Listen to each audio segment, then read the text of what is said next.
মেজো হুজুর কেবলা জাবানের ওয়াজ আমি নিজে শুনেছি। মেজলা হুজুর কেবলা ওয়াজ করতে করতে বলছে, বাবারা সুফি আব্দুল মোমেন, হ্যাঁ তিনি তো হিন্দু ঘরের ছেলে, নাম ছিল প্রতাপ চন্দ্র সেন। ও আমার ভাইজানেরা, মেজলা হুজুর কেবলা বলছে প্রতাপ চন্দ্র সেন যখন ধসা, আপনার কি বলে ধসা পীর সাহেব, আপনারা হয়তো অনেকে চেনেন না, মুন্সিরহাট হাওড়া জেলা বলে একটা জায়গা আছে, ওই ধসা পীর সাহেবের হাতে হাত দিয়ে সুফি আব্দুল মোমেন হুজুর মুসলমান হলেন। সুফি আব্দুল মোমেন হুজুর মুসলমান হয়ে ধসা পীর সাহেব বললেন, বাবা তুমি এক কাজ করো, আমার হাতে হাত দিয়ে মুসলমান হয়েছো, চলে যাও ফুরফুরার পীর আবু বাকারের হাত দিয়ে মুরিদ হয়ে যাও। জোরে বলেন, আরো জোরে হবে না। মুজাদ্দিদুজ্জামানের হাতে হাত দিয়ে মুরিদ হলেন। আব্দুল মোমেনকে জিজ্ঞাসা করলো, দাদা হুজুর কেবলা মুরিদ করে আব্দুল মোমেন জিজ্ঞাসা করলো, হুজুর আমার এখন করণীয় কি, আমি এখন কি করব আমাকে একটু বলে দেন। মুজাদ্দিদুজ্জামান বললেন, ও বাবা আব্দুল মোমেন, চলে যাও জঙ্গলে, চলে যাও বাবা। আসামের কামাখ্যা জঙ্গলে চলে গেলেন। হযরতে আব্দুল মোমেন রাহমাতুল্লাহ আলাইহি টানা 25টা বছর ধরে আসামের কামাখ্যা জঙ্গলে ইবাদত করে ফিরে আসলেন। মুজাদ্দিদুজ্জামানের সঙ্গে দেখা করলেন, দেখা করে বাড়ি চলে গেলেন। মেজলা হুজুর কেবলাকে দাদা হুজুর কেবলা বললেন, বাবা আবু জাফর চলে যাও জঙ্গল থেকে, এক আল্লাহর ওলি এসেছে দেখা করতে যাও। হযরতে মেজলা হুজুর কেবলা বলছে, আমি আমার আব্বার কথা শুনে সুফি আব্দুল মোমেনের সঙ্গে দেখা করতে এলাম। আমি তখনই আমি সালাম দিলাম, সালামের জবাব দিয়ে বলল, মেজো ভাই আপনাকে একটা কথা বলবো, এই স্যান্ডো গেঞ্জি আপনাদের পরা চলে না। আমার ভাইজানেরা, সেই আল্লাহর ওলির দরবার, হ্যাঁ আমার ভাইয়েরা, এখানে কেউ খালি হাতে যায় না। আল্লাহর ওলিদের দোয়া আল্লাহ তাআলা কবুল করে নেন। তুমি ইমামে আজমের চেয়ে বড় আলেম হয়ে গেছো, তুমি ইমাম শাফির চেয়ে বড় আলেম হয়ে গেছে। আমার ভাইয়েরা, একদল বলছে ডাইরেক্ট আল্লাহকে কাছে চাও, ওলি লাগবে কেন? কথা বুঝলেন না? ওই যে ডাইরেক্ট আল্লাহর কাছে চাও, ওলি লাগবে কেন? কথা যুক্তি আছে না নাই? আল্লাহ কি শুনতে পাইনি নাকি?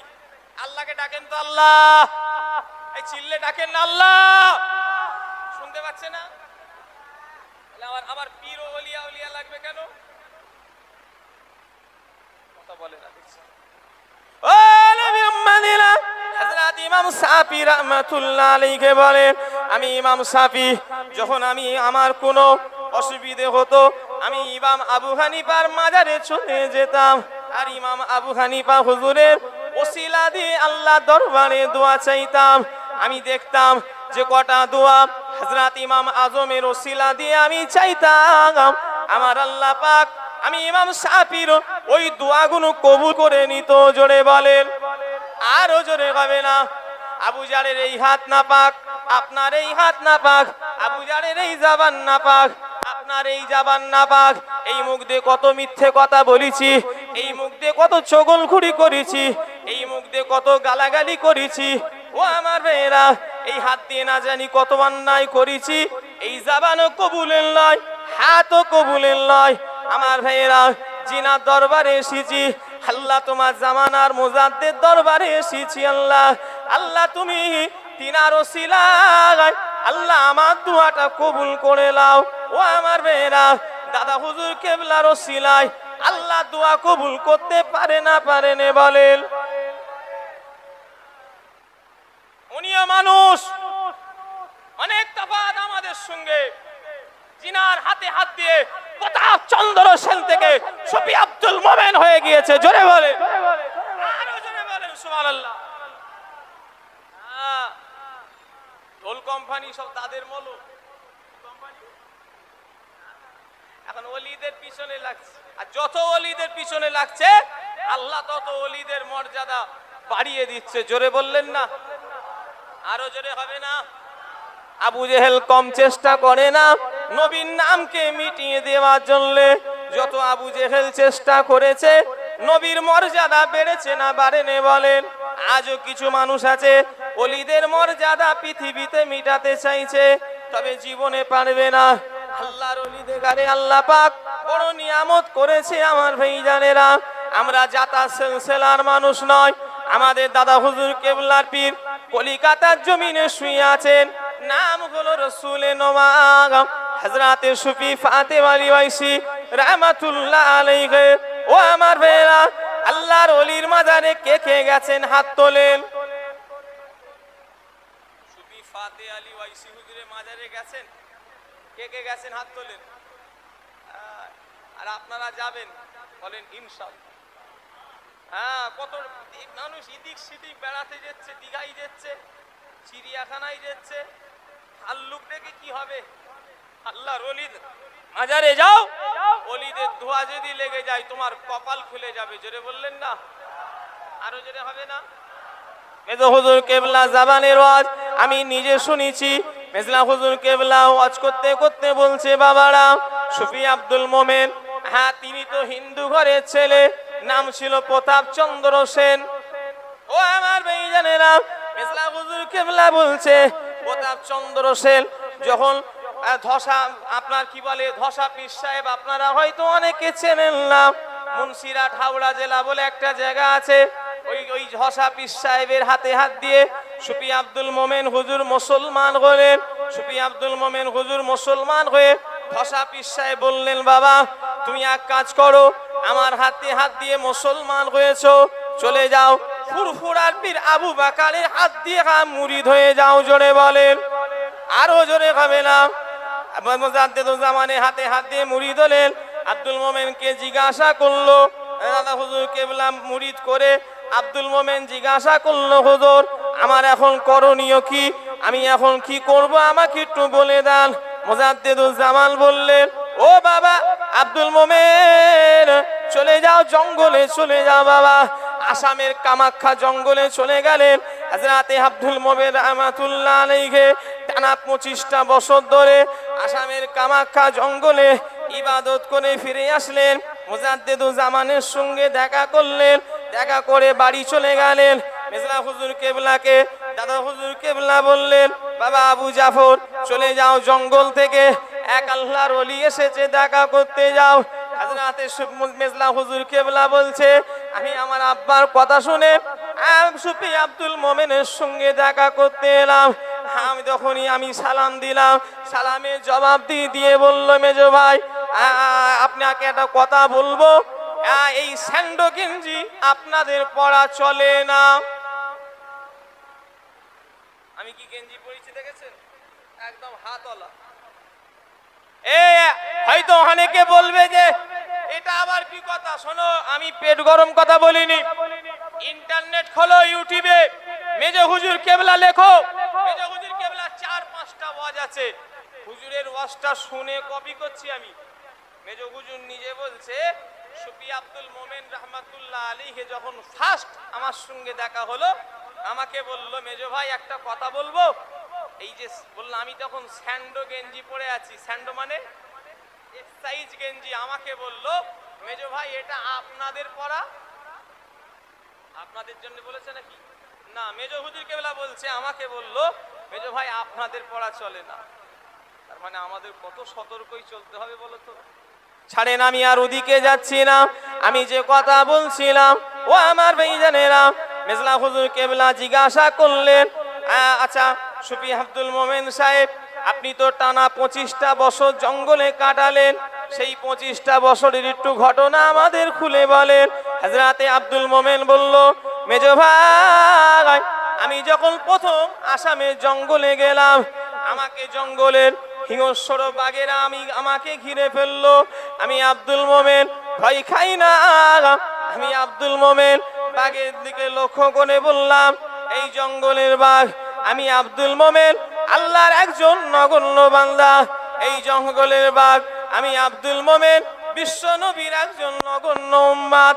এই বাঘ আমি হলাম ফুরফুরার পীর মুজাদ্দিদুজ্জামানের একজন নগণ্য মুরিদ। মেজো ভাই 3টে কথা বলার পরে ওই বাঘগুলো পোষা বিড়ালের মতো আমার গায়ে লেজ লেগিয়ে লেগিয়ে ঘুরছে। জোরে বলে, আরো জোরে হবে না? যারা বলে ওলিদের কিছু নেই, এই আমরা যদি বাক্যে গিয়ে বলি আমি আবু জাহ সিদ্দিকী, বাঘ নাই আমার একদম কুষ্টি চুষ্টি করে ফেলবে। আল্লাহর ওলিদের পাওয়ার আছে না নাই? ছোট হুজুর কেবলার কাছে প্রতি সিজনে লাঠি পড়া আনতে আসতেন। প্রত্যেক বছর সিজনে একটা টাইমে লাঠি লাঠি পড়ে নিয়ে যেতেন। যাদের লাঠি পড়তো তাদের জিজ্ঞাসা করা হয়েছিল, আচ্ছা তোমরা কেন প্রতি বছরে লাঠি কেন পড়ে নিয়ে যাও? বলে ছোট ছোট হুজুর কেবলা যে লাঠিগুলো পড়ে দেয়, আমরা জঙ্গলে মধু ভাঙা কাজ করি, আর এই লাঠিগুলো চারিদিকে গোল করে ঘিরে দিই। আমরা দেখেছি বাঘ সিংহ এই লাঠির গন্ডি কখনো পার করে না। জোরে বলে, আরো জোরে হবে না। আমার কথাগুলো সব গেঁজা খুঁড়ি লাগছে নাকি? এখনকার কিছু মানুষের কাছে ওলিদের ঘটনা বললে বলে ওসব গেঁজা খুঁড়ি, মিথ্যে কথা বানানো। তোমায় বিশ্বাস করতে হবে রে, আমরা মানি। কথা ঠিক না ভুল?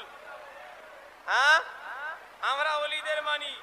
দাদা হুজুর যদি ভালোবেসে জাহান্নামায় যেতে চায়, যদি দাদা হুজুরকে ভালোবেসে জাহান্নামায় যেতে হয়, আপনারা যেতে রাজি আছেন?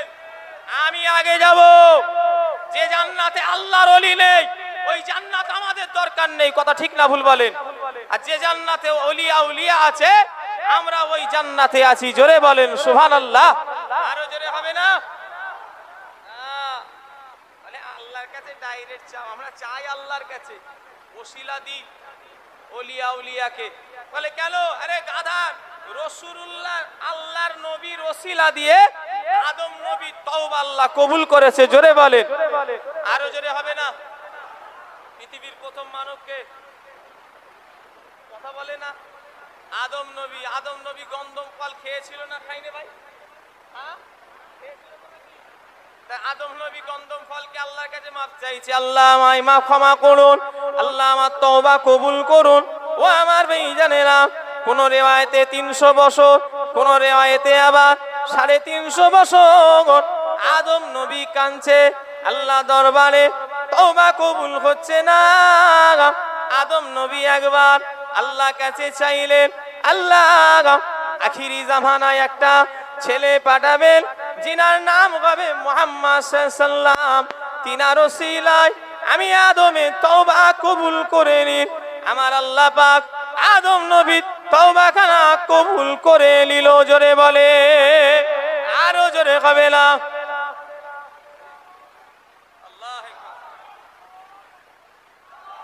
পৃথিবীর প্রথম মানুষকে আল্লাহ কাকে পাঠিয়েছে? আদম নবী। আল্লাহ কত জ্ঞানী দেখেন, আল্লাহ জানে আখিরি জামানায় ফিতনা সৃষ্টি হবে, তাই আল্লাহ শুরু থেকে ওসিলা সিস্টেম চালু করেছে। জোরে বললেন না? আরো জোরে হবে না? কুল্লুহুম ফিন্নারে ইল্লা ওয়াহিদাতুন। আখিরি জামানায় রাসূলুল্লাহ বললেন ৭৩টা দল হবে, ৭২টা জাহান্নামী। ও আমার ভাইজানেরা, একটা দল জান্নাতি, তবে সেটা ফুরফুরা তো নাকি? সব জাহান্নামী গুনাহ হবে, ফুরফুরা বলা যাবে। ফুরফুরাকে কজন চেনে? 24 পরগনার কিছু লোক, হাওড়া জেলার কিছু লোক, বাঁকুড়ার লোক, পশ্চিম বাংলার লোক, বাংলাদেশের লোক, ত্রিপুরা আসামের লোক। তাহলে ইংল্যান্ড, চীন, জাপান, পাকিস্তান, হ্যাঁ ইন্দোনেশিয়া, এরা কি সব জাহান্নামে যাবে? কথা বলেন দেখছি। কুল্লুহুম ফিন্নারে ইল্লা ওয়াহিদাতুন। আল্লাহ নবী ৭৩টা দাগ কাটলেন, রাসূলুল্লাহ ৭৩টা দাগ কেটে বললেন ৭২টা জাহান্নামী। আল্লাহ রাসূল বললেন একটা দল জান্নাতি, ওই দলটা হলো, নবী বললেন আমার দল, আমার সাহাবাদের দল। জোরে বলেন, আরো জোরে হবে না? ওই দলটার নাম হলো আহলে সুন্নাত ওয়াল জামাত। আরো জোরে হবে না? কি দলের নাম কি বলেছি? এবারে আহলে সুন্নাত ওয়াল জামাতের যত পৃথিবীতে লোক আছে সবার মত পথ এক থাকবে। জোরে বলেন সুবহানাল্লাহ। এতটুকু নিয়ে আজকে বাড়ি যান, পয়লা কার্তিক বড় হুজুরের ইসালে সওয়াব। এলেম কালাম অত নেই, অত শত বুঝিনি বাবু। দাদা হুজুর কেবলা, 5 হুজুর কেবলা যে রাস্তা দেখিয়েছে নিশ্চয়ই জান্নাতের রাস্তা দেখিয়ে চলে গেছে। জোরে বলে, কাউকে আমি খারাপ বলিনি, কাউকে আমি ভালো বলিনি, আমারটা ভালো এতটুকু। কথা ঠিক না ভুল? কোনো ঝগড়া, কোনো অশান্তি, কোনো ঝামেলা নয়। আমার দাদা হুজুর কেবলা ধরেছি, এই মত পথ মেনেই চলবো। তোমারটা ভালো তোমার কাছে রাখো বাবু, তোমারটা খারাপ তোমার কাছে রাখো, আমারটা ভালো আমি এটা মেনেই চলবো। কথা ঠিক না ভুল? আল্লাহ কবুল করেন। আল্লাহ আমাদের সকলকে জানো দাদা হুজুর কেবলা সিলসিলার উপরে আল্লাহ আমাদের কায়েম রাখেন, বলুন আমিন। শেষ বেলায় একটা কথা, আমার ফটো যারা তুলেছো ভিডিও কেটে দেবে, নাই দাবি রয়ে গেল। শুনছেন আমার কথা? দাবি রয়ে গেল, যারা ফটো ভিডিও করেছো কেটে দেবে। আরে কথা বুঝলে না? আমার তানজিল ভাই ওয়াজ নসিহত করবে, আমার আবু ইব্রাহিম চাচা জানের খুব সাথী, আমার সঙ্গে এবারে অনেক কটা জলসা পড়েছে, খুব ভালো ওয়াজ করে। ভাববেন না যে দরবারে থাকে, শুধু দরবারে থাকে নয়, এক এক জলসায় যায়। আমার সঙ্গে এবারে হাওড়া জেলায় পড়েছে, বেড়াচাপায় পড়েছে, একা। উনিও ওনার দাও, আবার আমারও দাও। হ্যাঁ, আল্লাহ কারে তিনি ওয়াজ করবেন, সকলে ধীর স্থির ভাবে ওয়াজ শুনবেন। আমাকে সালাম দেন। ওয়ালাইকুম আসসালাম। আমি দেবো নাকি? তারপরে তো ওয়ালাইকুম আসসালাম দিতে হবে নাকি? ও হ্যাঁ, আমি জানি, হয়তো আগেই দিয়ে তার লোক পরীক্ষা করে দেখতে। আচ্ছা বলেন, আপনারা ওয়াজ শুনছেন তো নাকি? কারা কারা শুনছেন না একটু হাত তোলেন তো দেখি। পরীক্ষা করবো বললাম, তাও গন্ডগোল হয়ে গেল। একবার তাকবীর দেন, নারে তাকবীর, নারে তাকবীর। আল কোরআনের আলো, ইসলামের আলো, টিভির আলো। দেখেছেন কি ওয়াজ?